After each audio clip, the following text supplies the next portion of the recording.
Yo, so good morning guys. So day 5 natin sa Innovative para sa pagtuturo ng prisa. So hinahantay ko lang aking mga kasama si Koiswar at saka si Sir Dong. So, let's go!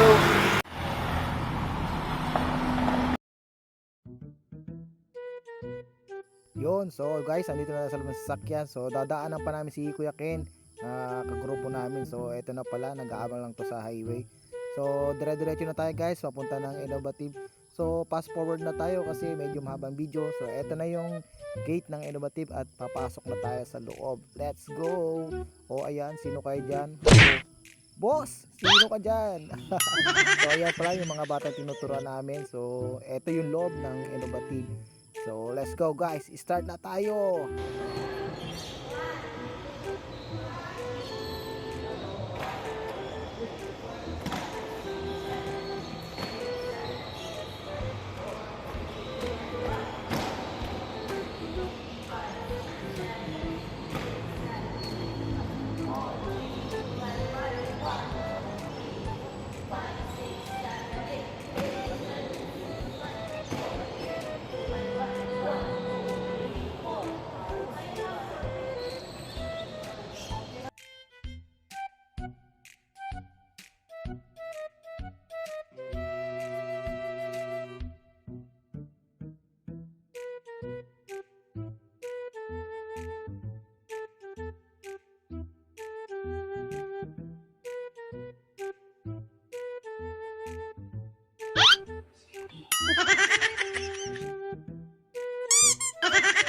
Yun, so ayun guys, maraming salamat sa inyong panonood.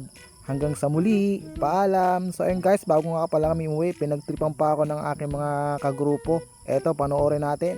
Pinaglakad to. Doon sa labas, doon sa labas. Wag, Nawawa naman. Ito nga, iba pinaglakad pa ako. Init na, nagtiis ako doon. Kasi init na, pinaglakad mo lang ako.